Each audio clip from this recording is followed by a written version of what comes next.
Good morning students. Previous lecture के अंदर हमने जो चैप्टर 5 है उसके असाइनमेंट 1 के कुछ क्वेश्चन सॉल्व किए थे। आज हम इसके बाकी के क्वेश्चंस को कंप्लीट करेंगे। सबसे पहला हमारा है क्वेश्चन नंबर 5। क्या कहता है? For the given terms right yes in the box if the terms are like. एक बॉक्स बना रखा है, इसके अंदर सीरियल नंबर, टर्म्स, यस और नो बना रखे हैं। कहते हैं कि जो टर्म्स लाइक है यहाँ बॉक्स के अंदर लिखना है यस, और अगर and right no in the box if the terms are unlike, और अगर टर्म्स अनलाइक है तो हमें लिखना है नो। इस तरीके से करके आपके इसके अंदर टोटल 5 पार्ट्स है। अगर टर्म्स लाइक है तो लिखेंगे यस, अगर टर्म्स अनलाइक है तो लिखेंगे नो। अब इसके लिए आपको पता होना चाहिए कि कौन सी टर्म्स लाइक होती है और कैसी टर्म्स अनलाइक होती है। सो लाइक और अनलाइक टर्म्स का मैंने बताया था। लाइक टर्म्स वो होती है जिनमें वेरिएबल्स सेम होते हैं और वेरिएबल्स की पावर सेम होनी चाहिए। इसमें कांस्टेंट का या कोफिशिएंट का कोई चक्कर नहीं होता। जस्ट क्या देखते हैं? वेरिएबल एंड वेरिएबल की पावर। फॉर एग्जांपल इसका फर्स्ट पार्ट है, टर्म्स है, कोफिशिएंट 4 है, यहाँ कोफिशिएंट 2 है। इस कोफिशिएंट को नहीं देखेंगे, जस्ट वेरिएबल और वेरिएबल की पावर। वेरिएबल ए, यहाँ भी वेरिएबल ए की कोई पावर नहीं दे रखी। जब कोई पावर ना दे रखी हो तब पावर 1 होती है। तो यहाँ भी ए की पावर 1, यहाँ भी ए की पावर 1, दोनों सेम है। नेक्स्ट वेरिएबल बी, यहाँ भी जो आपका नेक्स्ट वेरिएबल है वो बी है, लेकिन यहाँ बी की पावर 2 है, यहाँ पर बी की पावर 1 है। तो पावर्स अलग अलग हो गई बी की। यहाँ जो वेरिएबल बी है उसकी पावर 2 है, यहाँ वेरिएबल बी की पावर 1 है। पावर अलग अलग होने की वजह से ये क्या हो गया आपके अनलाइक टर्म्स। अनलाइक टर्म्स है, सो यहाँ लिखोगे नो। नेक्स्ट है जैसे कोफिशिएंट 3 और 5, इनको तो निग्लेक्ट किया जाएगा। नेक्स्ट वेरिएबल एक्स, यहाँ भी है आपका वेरिएबल एक्स, यहाँ एक्स की पावर 2 है, यहाँ भी एक्स की पावर 2 है, सेम। नेक्स्ट यहाँ वेरिएबल नेक्स्ट वेरिएबल है वाई, यहाँ भी वेरिएबल वाई, यहाँ वेरिएबल वाई की पावर है 1, यहाँ भी वेरिएबल वाई की पावर है 1। मतलब दोनों में वेरिएबल सेम, वेरिएबल की पावर भी सेम। सो ये टर्म्स हो गई आपकी लाइक हो गई, तो हमने इसके अंदर फिल कर दिया यस। ओके, जब भी लाइक टर्म्स या अनलाइक टर्म्स देखना होता है तब हम इन कोफिशिएंट्स को नहीं देखते, जस्ट क्या देखते हैं? वेरिएबल्स और वेरिएबल की पावर। वेरिएबल्स भी सेम होना चाहिए और वेरिएबल की पावर भी सेम होनी चाहिए। जैसे कि फर्स्ट के अंदर पावर्स बी वेरिएबल की अलग अलग है, जिसके वजह से ये हो गया अनलाइक टर्म्स। लेकिन सेकंड के अंदर एक्स वेरिएबल दोनों की पावर सेम, वाई वेरिएबल और वेरिएबल वाई की पावर भी सेम, जिसके वजह से ये टर्म्स हो गया आपकी लाइक। बाकी के जो इसके 3 पार्ट्स है आपने इसी तरीके से चेक करने हैं, और लाइक है तो यस फिल करना है, अनलाइक है तो नो फिल करना है। ओके, इसके बाद जो हमारा नेक्स्ट सम है वो है सम नंबर 6। इसमें हमें क्या करना? Identify the monomials, binomials and trinomials from the following expression.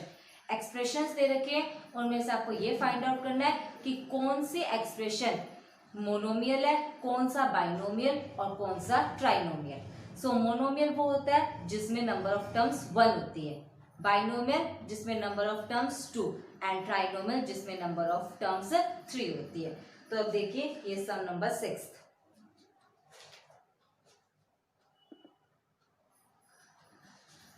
ये स्टूडेंट ये देखिए sum number 6, identify the monomials, binomials and trinomials in the given expression. कि इनमें से कौन सी एक्सप्रेशन आपकी मोनोमियल्स है, कौन सी बाइनोमियल्स और कौन सी ट्राइनोमियल्स है, वो आपने लिखना है। इसके टोटल 5 पार्ट्स थे, तो मैंने इसका फर्स्ट पार्ट और 5th पार्ट की स्टेटमेंट लिखी है। ये 2 पार्ट हम डिस्कस करते हैं, बाकी के 3 पार्ट्स आपने ट्राई करने हैं। सो फर्स्ट एक्सप्रेशन है ab² प्लस a²b। इसके अंदर पहले चेक कीजिए नंबर ऑफ टर्म्स कितनी है। फर्स्ट टर्म ab² बन गई और जो सेकेंड टर्म है वो बन गई आपकी a²b। तो टोटल नंबर ऑफ टर्म्स कितनी हो गई है? 2। और जिस एक्सप्रेशन में नंबर ऑफ टर्म्स 2 होती है उस एक्सप्रेशन को क्या बोलते हैं हम? बाइनोमियल। तो इसका आंसर क्या बन गया आपका? बाइनोमियल, बिकॉज इसके अंदर क्या है? 2 टर्म्स है। क्लियर? 2 टर्म्स वाले को बोलते हैं बाइनोमियल। पार्ट थर्ड में कितने number of terms? First term x³ एक टर्म बन गया आपकी x cube, second term y cube, third term 3xy, 3xy के आगे कौन सा साइन है, माइनस का साइन है, तो इस माइनस के साइन को नहीं छोड़ना। तो कितने नंबर ऑफ टर्म्स बन गए, 1 2 3, और जिसमें 3 नंबर ऑफ टर्म्स होती है उस एक्सप्रेशन का नाम होता है ट्राइनोमियल। तो इसका नाम हो गया आपका ट्राइनोमियल, क्योंकि इसमें 3 टर्म्स है। क्लियर। फर्स्ट पार्ट में 1 term and second term, 2 terms थी, इसलिए इसका नाम है बाइनोमियल। फिफ्थ पार्ट के अंदर first term x cube, second term is y cube and third term is -3xy, 3 terms है, जिसकी वजह से इसका नाम हो गया ट्राइनोमियल। ओके, तो इसी तरीके से आपने इसका जो पार्ट सेकेंड है, part third and part fourth है, वो चेक करना है। अगर नंबर ऑफ टर्म्स 1 बनती है तो मोनोमियल, अगर नंबर ऑफ टर्म्स 2 बनती है तो बाइनोमियल, अगर नंबर ऑफ टर्म्स 3 बनती है तो ट्राइनोमियल। जैसे इसका फर्स्ट पार्ट में 2 टर्म्स बनी तो बाइनोमियल, पार्ट थर्ड में 3 टर्म्स बनी तो ट्राइनोमियल। ओके, इसके बाद अब हम डिस्कस कर रहे हैं इसका पार्ट 7। पार्ट 7 के अंदर क्या है, identify the like terms in the following group of terms. इसमें ग्रुप्स दे रखे हैं टर्म्स के, उसमें से आपको जो जो टर्म्स लाइक है उनको अलग करना है। ओके, सो अब देखिए इसका सम नंबर 7।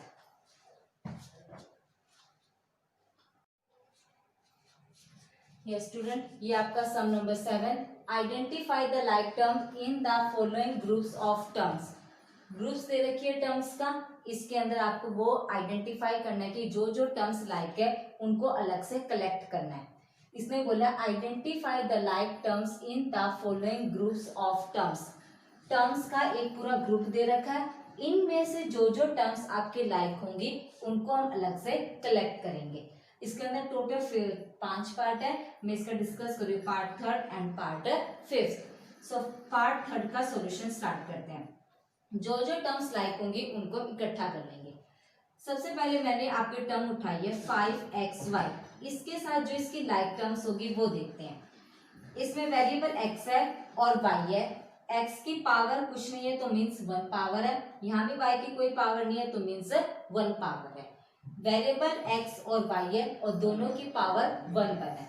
अब वो टर्म फाइंड आउट करना है जिसमें 2 वेरिएबल होंगे x और y और दोनों की पावर 1 होनी चाहिए। सो ये वाला टर्म देखिए 3xy, variable x variable y, x की भी पावर 1 और y की भी पावर 1, तो ये भी होगी लाइक टर्म्स के अंदर आ गया। नेक्स्ट ये देखिए 10xy, 10 को तो देखना ही है बिकॉज 10 इज द कोफिशिएंट जो लाइक टर्म्स के अंदर नहीं देखा जाता। Variable x variable y, x की भी पावर 1 है और y की भी पावर 1 है। तो इन तीनों में दोबारा से आप चेक कर सकते हो, तीनों में वेरिएबल x और y है, तीनों में x की पावर 1 1 1, y की पावर 1 1 1, में से तीनों क्या हो गए, एक जैसे टर्म्स है, तो यह क्या हो गया आपकी लाइक टर्म्स का एक ग्रुप बन गया। अब नेक्स्ट ग्रुप एक और बनाते हैं। नेक्स्ट है आपके पास जो वेरिएबल है वो है एक्स वाई, एक्स की पावर 2 है और y की पावर 2 है, और एक टर्म और बची है जो है 2x²y। अब इन दोनों टर्म्स में आपने देखना है कि क्या ये बची हुई टर्म्स लाइक है या अनलाइक है, वो चेक करना है। इस फर्स्ट टर्म के अंदर वेरिएबल x वेरिएबल y, इसमें भी वेरिएबल x और वेरिएबल y है, लेकिन यहाँ x की पावर 2 है, यहाँ भी x की पावर 2 है, यहाँ तक सेम। यहाँ पर y की पावर 2 है लेकिन यहाँ पर y की पावर 1 है, तो दोनों में y की पावर डिफरेंट है। डिफरेंट होने की वजह से ये क्या बन गया, आपके अनलाइक टर्म्स बन गए। अनलाइक टर्म्स है तो हम इसको यहाँ पर अब नहीं लिखेंगे। तो लाइक टर्म्स के अंदर क्या क्या आ गया आपका 5xy 3xy 10xy, जिसमें तीनों में वेरिएबल x और y है, x की पावर तीनों में 1 है, y की पावर भी तीनों के अंदर 1 है, तो ये हो गया आपकी लाइक टर्म्स। नेक्स्ट इसका पार्ट फिफ्थ है, इसके अंदर देखिए सबसे पहले मैं उठा रही हूँ हमारा 4ab। अब इसके साथ कौन से टर्म आएगी इसके लाइक के, ये देखिए -3ba, इसका कोफिशिएंट 4 है, इसका कोफिशिएंट -3 है। कोफिशिएंट को तो नहीं देखना, जस्ट ओनली वेरिएबल। यहाँ वेरिएबल ए है, यहाँ भी वेरिएबल ए है। यहाँ वेरिएबल ए की पावर 1, यहाँ पे वेरिएबल ए की पावर 1। नेक्स्ट वेरिएबल बी, यहाँ भी नेक्स्ट वेरिएबल बी, बी की भी पावर 1, यहाँ भी बी की पावर 1। यानी में दोनों के अंदर जो वेरिएबल है वो ए और बी है, और दोनों वेरिएबल्स की पावर 1 है इन दोनों ही टर्म्स के अंदर। तो मीन्स दोनों टर्म्स इसमें आ गई लाइक टर्म्स के अंदर। और देखिए अब आपकी जो टर्म बच गई है वो है -5a²b, ये बची है, और एक टर्म्स ये बची। अब ये दोनों चेक करते हैं कि क्या ये दोनों लाइक बनेंगी या नहीं बनेंगी। सेकेंड टर्म आपकी 2ab², इसका कोफिशिएंट -5, इसका कोफिशिएंट 2, जो हमें नहीं देखना। इसमें वेरिएबल ए है, इसमें भी वेरिएबल ए है, लेकिन यहाँ वेरिएबल ए की पावर 2 है और यहाँ वेरिएबल ए की पावर 1 है। तो दोनों के अंदर वेरिएबल ए की पावर डिफरेंट है। डिफरेंट होने की वजह से ये दोनों कौन से टर्म्स बन गई है, अनलाइक टर्म्स। अनलाइक टर्म्स होने की वजह से इसको अब हम यहाँ नहीं लिखेंगे। सो इसके अंदर लाइक टर्म्स के अंदर क्या क्या है, जस्ट ओनली आपका 4ab और -3ba, जिसमें वेरिएबल्स ए और बी है। वेरिएबल ए की पावर दोनों में 1 है, वेरिएबल बी की पावर दोनों के अंदर 1 है। Therefore these are the like terms. तो टर्म्स का पूरा एक ग्रुप दे रखा था, उनमें से हमने लाइक टर्म्स को अपना आइडेंटिफाई करके उनको अलग से लिख लिया। तो बाकी के जो पार्ट्स रह गए हैं वो आपने ट्राई करने हैं और अच्छे से उनका सॉल्यूशन फाइंड आउट करना है। उनमें से आपको ये आइडेंटिफाई करना है कि जो जो टर्म्स लाइक होंगी उनको आप अलग से इसी तरीके से ग्रुप्स बना बना के लिखोगे। क्लियर। जो नेक्स्ट सम है सम नंबर 8, उसमें है write all terms and their factors of the following algebraic expression. Expression दे रखा है, उसके जितने टर्म्स है जितने फैक्टर्स है वो सभी आपने लिखने हैं। इसके अंदर टोटल 4 पार्ट है, हम इसका डिस्कस करेंगे पार्ट 4। तो देखिए क्या है सम।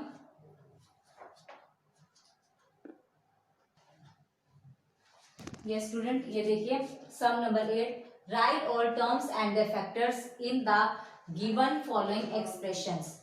एक्सप्रेशन 4 पार्ट कर रहे हैं, टोटल 4 ही सम है, हम इसका 4 पार्ट डिस्कस कर रहे हैं। एक्सप्रेशन है a³ - b³ - 6ab + 11। इसके आपने सारे तो टर्म्स लिखने हैं और सारे के सारे फैक्टर्स लिखने हैं।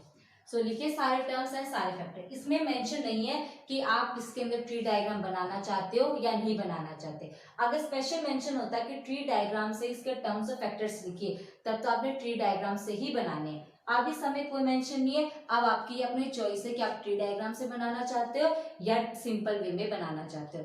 मैं आपको ये पार्ट सिंपल वे में बता रही हूँ क्योंकि इसका जो नेक्स्ट सम है उसके अंदर स्पेशल मेंशन है कि ट्री डायग्राम से टर्म्स एंड फैक्टर निकालिए। ओके, सो इसीलिए इसके अंदर कुछ भी मेंशन नहीं है, हम इसमें सिंपल वे से ही हमारे सारे टर्म्स एंड सारे फैक्टर्स फाइंड आउट करते हैं। सो इसका सॉल्यूशन कर रहे हैं स्टार्ट। टर्म्स एक तरफ हम लिखेंगे टर्म्स और दूसरी तरफ हम लिखेंगे हमारे फैक्टर्स। सो टर्म्स कौन कौन से हैं? First term that is a³, okay. Second term b³ और b³ के आगे कौन सा साइन है? माइनस का साइन है, तो इस माइनस के साइन को नहीं छोड़ना। थर्ड टर्म 6ab, 6ab के आगे कौन सा साइन है? माइनस का, सो माइनस का sign. And fourth term is 11, 11 के आगे प्लस का साइन है, वो लगाओ या ना लगाओ वो अपनी चॉइस होती है। लिख लिए सारे टर्म्स। अब फैक्टर्स लिखते हैं। फैक्टर्स क्या लिखेंगे? टर्म्स के अंदर से फैक्टर फाइंड आउट किया जाता है। a³ मतलब कितने a है इसके अंदर? 3a है, तीनों a को हम अलग अलग लिख देंगे। ये हो गए इसके फैक्टर। नेक्स्ट -b³, दो चीजें, एक इसमें माइनस है फिर इसमें b³ है, तो पहले माइनस का फैक्टर बनाते हैं। अकेला माइनस तो लगा नहीं सकते, तो इसीलिए हम इसके साथ क्या लगा रहे हैं? हमारा -1। उसके बाद b कितने हैं? 3 है, तो 3b को अलग कर दो, 1b 2b and 3b because power is 3। Next -6ab, -6 है, a है और b है, कर दें अलग अलग। सबसे पहले -6 को अलग किया, उसके बाद a को और उसके बाद b को, ये हो गए इसके फैक्टर। लास्ट वन इज 11, तो 11 एज इट इज, ये हो गया इसका फैक्टर। सो जो टर्म्स है, टर्म्स हम फाइंड आउट करते हैं हमारी एक्सप्रेशन में से। सो कौन कौन से टर्म है इसमें, a cube, b cube, b cube के आगे माइनस का साइन है तो माइनस का साइन लगाया, फिर 6ab, 6ab के आगे माइनस का साइन है तो वो माइनस का साइन लगाया। Next 11, 11 as it is. जो फैक्टर्स है वो टर्म्स में से निकाले जाते हैं कि टर्म्स किस किस चीज से मिलकर बना है, उन सभी को अलग अलग करके तोड़ दो।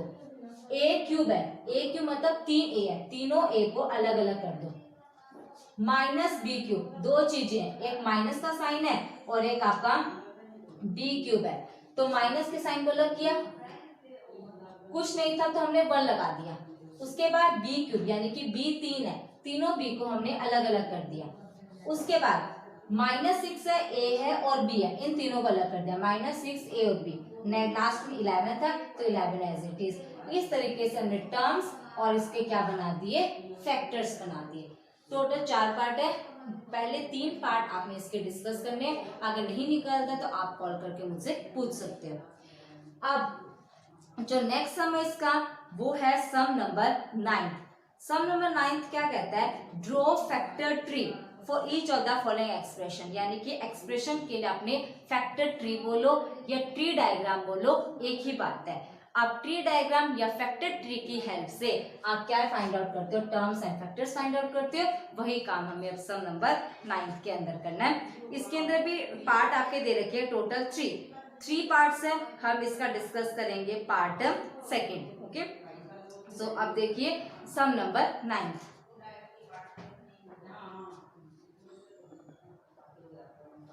ये स्टूडेंट, ये है आपका sum number 9, draw factor tree.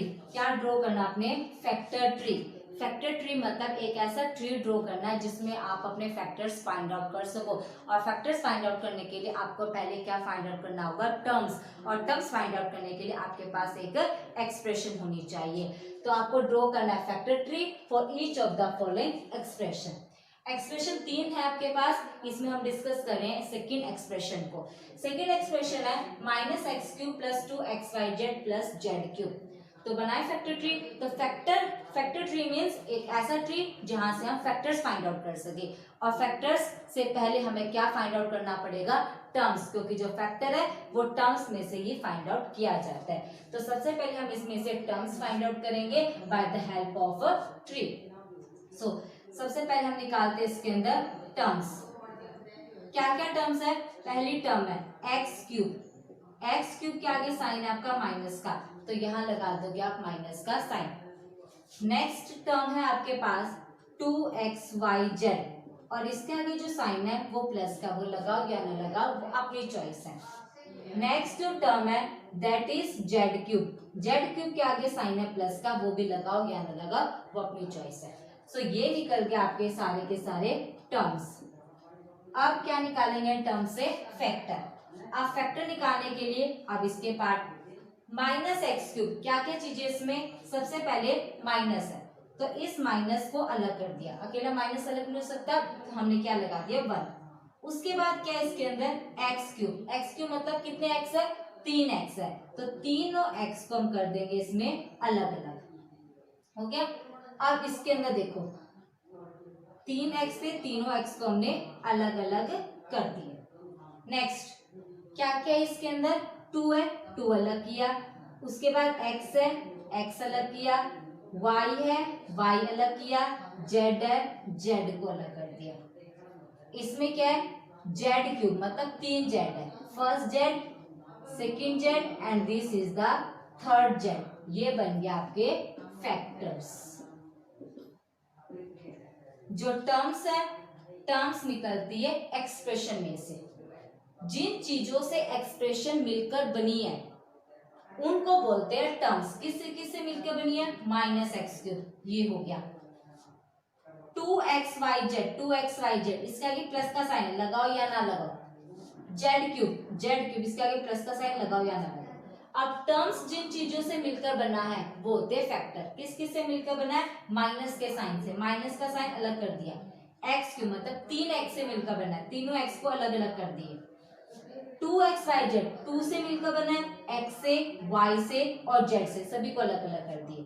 z क्यों, मतलब 3 z से मिलकर बना है, तीनों z को हमने अलग अलग कर दिए। तो ये बन गया आपका पूरा फैक्टर ट्री, या फिर इसका दूसरा नाम क्या आपका ट्री डायग्राम। तो इस डायग्राम की हेल्प से आपको उसका फर्स्ट पार्ट और जो थर्ड पार्ट के एक्सप्रेशन है उसके अंदर भी सेम इसी तरीके से आपने फैक्टर ट्री बना के उसके अंदर टर्म्स और फैक्टर्स को फाइंड आउट करना है। ओके, इसके बाद इसके अंदर जो लास्ट सम है आपका sum number 10, using the literal x, आपने एक्स वेरिएबल का यूज करना है and its power, write one example, और एग्जांपल लिखना है किस किस का, एक एक्सप्रेशन बनानी है मोनोमियल की, एक एक्सप्रेशन आपने बाइनोमियल की बनानी है और एक एक्सप्रेशन आपने ट्राइनोमियल की बनानी है। यानी कि मोनोमियल, बाइनोमियल और ट्राइनोमियल, इन तीनों का आपने एक एक एक्सप्रेशन तैयार करनी है by the using variable x and its power. ये आपके लिए रहेगा होमवर्क। सो आज के लिए आपका होमवर्क है सम नंबर 5,